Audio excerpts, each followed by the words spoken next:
Good morning. आज हम देखेंगे स्लैटस्की का प्रतिस्थापन प्रभाव। कल हमने देखा था हिग्स का प्रतिस्थापन प्रभाव। हिग्स के प्रतिस्थापन प्रभाव में आपने देखा था कि हिग्स क्या कहते हैं कि जो अगर कीमत में कमी से, क्योंकि आप सब जानते हैं कीमत में अगर किसी वस्तु कीमत में कमी होती है तो उपभोक्ता की जो वास्तविक क्रय शक्ति होती है उसमें वृद्धि होती है। मतलब हिग्स कहते हैं कि वस्तु की कीमत में परिवर्तन से उपभोक्ता की आय में क्रय शक्ति में जो परिवर्तन होता है उसको अगर कम कर दिया जाए तब भी प्रतिस्थापन प्रभाव के कारण उपभोक्ता पुराने संयोग को खरीद कर नए संयोग को खरीदेगा, क्योंकि वहाँ एक्स वस्तु और वह एक्स वस्तु की अधिक मात्रा की डिमांड करेगा और वाई वस्तु की कम। इसी प्रकार स्लैटस्की ने भी अपने प्रतिस्थापन प्रभाव का प्रतिपादन किया और जहां वह क्रय शक्ति में परिवर्तन की बात करता है, यह मतलब आय में क्षतिपूर्वक परिवर्तन के बराबर आय में चेंज किया जाता है या कमी या वृद्धि की जाती है।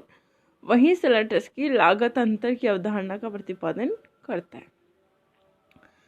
स्लैटस्की धारणा में जब वस्तु की कीमत बदलती है और फलस्वरूप उपभोक्ता की क्रय शक्ति में परिवर्तन होता है, सभी जानते हैं आप, तो उपभोक्ता को भी क्रय शक्ति में परिवर्तन के समान बदला जाता है।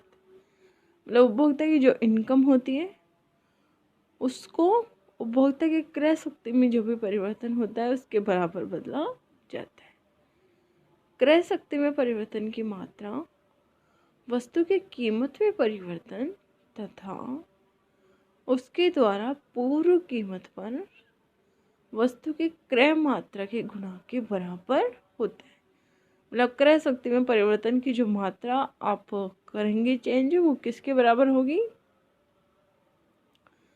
वस्तु की कीमत में कितना परिवर्तन हुआ और उपभोक्ता द्वारा पूर्व जो भी कीमत थी उस पर वस्तु की क्रय मात्रा कितनी थी, इसके बराबर, अर्थात del p x into q x. इस प्रकार स्लैटस्की के प्रतिस्थापन प्रभाव में आय में परिवर्तन लागत अंतर के बराबर किया जाता है। अर्थात मतलब पहले जितनी लागत थी और अब जितनी लागत हुई है, जो डिफरेंस होता है मतलब कोई डिफरेंस, उसके बराबर आय में परिवर्तन किया जाता है। न कि हिग्स के ने जहाँ क्षतिपूर्वक परिवर्तन के समान, मतलब हिग्स वाले सिद्धांत में तो क्षतिपूर्वक परिवर्तन के समान किया गया था, यहाँ स्लैटस्की के प्रतिस्थापन प्रभाव में आय में परिवर्तन लागत अंतर के बराबर किया जाता है। लागत अंतर कैसे निकालते हैं? जैसे Px1 इंटू क्यू एक्स, अर्थात मतलब प्रारंभिक जो भी कीमत थी उस पर कितनी डिमांड की जा रही थी, है ना, माइनस परिवर्तित कीमत इंटू डिमांड।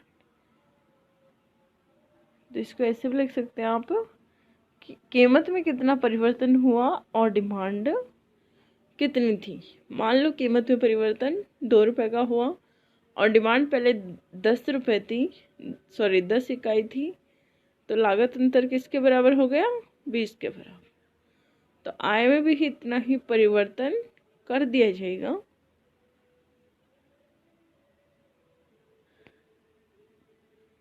फिर एक कीमत में कमी का स्लैटस्की प्रतिस्थापन प्रभाव, मतलब कीमत में वृद्धि के आधार पर भी आप इसको दर्शा सकते हैं। यहाँ जो डायग्राम है उसमें कीमत में कमी के, है ना, कारण स्लैटस्की का जो प्रतिस्थापन प्रभाव है उसको बताया गया है। निम्न रेखा चित्र में प्रारंभिक कीमत रेखा PL है ना, जहां एक उपभोक्ता तटस्थता वक्र फर्स्ट के क्यू बिंदु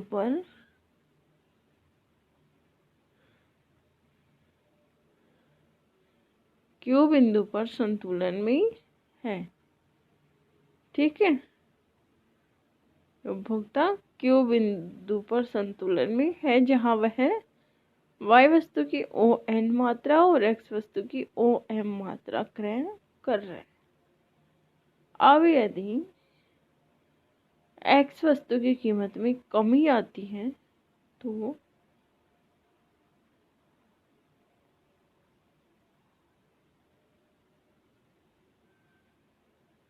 तो नई कीमत रेखा PL1 के बराबर मतलब PL1 हो जाती है। ठीक है, अब यदि प्रतिस्थापन प्रभाव को दर्शाना है तो इसकी जो क्रय शक्ति में परिवर्तन हुआ है उपभोक्ता की में, उसके बराबर या लागत अंतर में जो है उसके बराबर उपभोक्ता से आय ले ली जाती है। इससे इतनी आय ली जाती है कि जो उपभोक्ता होता है ना, तो इसके लिए क्या किया जाता है, एक PL1 के समानांतर रेखा खींची जाती है, मतलब आय रेखा जो प्रारंभिक जो संतुलन बिंदु था क्यों वह रेखा इससे होकर गुजरे ताकि उपभोक्ता पुराना संयोग भी खरीद सके। ठीक है, तो PL1 के समानांतर AB रेखा खींची गई है जो Q बिंदु से होकर गुजरती है।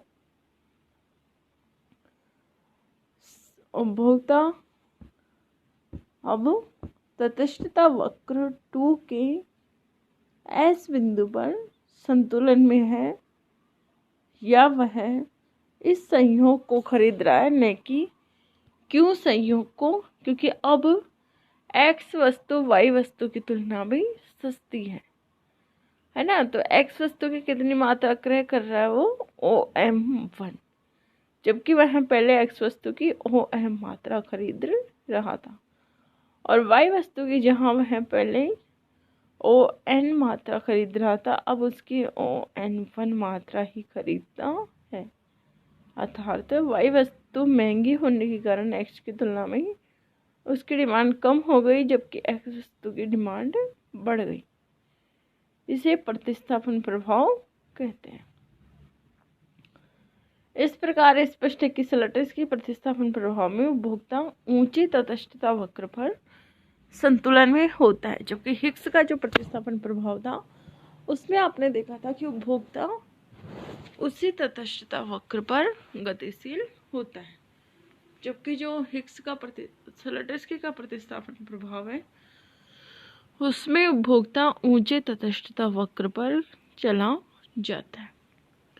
इन दोनों के बीच अगर कंपैरिजन किया जाए तो फर्स्ट है हिग्स का प्रतिस्थापन प्रभाव समान तटस्थता वक्र पर गतिशील होता है। ये आपने देखा था कि हिग्स का जो प्रतिस्थापन प्रभाव होता है वो उसी तटस्थता वक्र पर गतिशील होता है, मतलब दूसरे संयोग पर, बट ऐसा नहीं है कि वह ऊंचे तटस्थता वक्र पर चला जाए। जबकि स्लैटर्स्की का प्रतिस्थापन प्रभाव में उपभोक्ता अन्य ऊंचे तटस्थता वक्र पर चला जाता है। जैसे कि यहाँ निम्न डायग्राम में आप देख रहे हैं कि पहले उपभोक्ता IC1 पर था, अब वह IC2 पर चला गया। सेकेंड इनमें डिफरेंस है, हिग्स की पद्धति में उपभोक्ता की मुद्रा आय इतनी मात्रा में घटाई अथवा बढ़ाई जाती है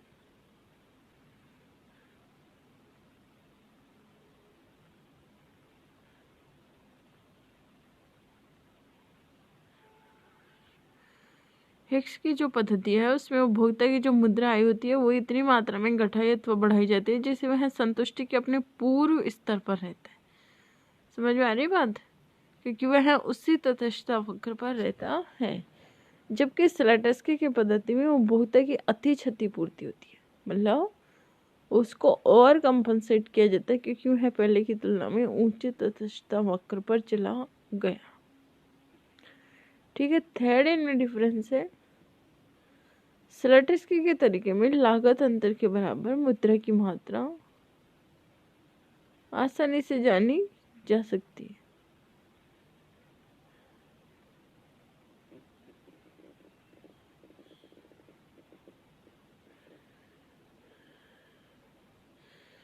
स्लैटस्की के तरीके में लागत अंतर के बराबर मुद्रा की मात्रा सुगमता से जानी जा सकती है, जबकि हिक्स की विधि में आय में क्षतिपूर्वक परिवर्तन का जानना इतना सरल नहीं है। ठीक है, धन्यवाद।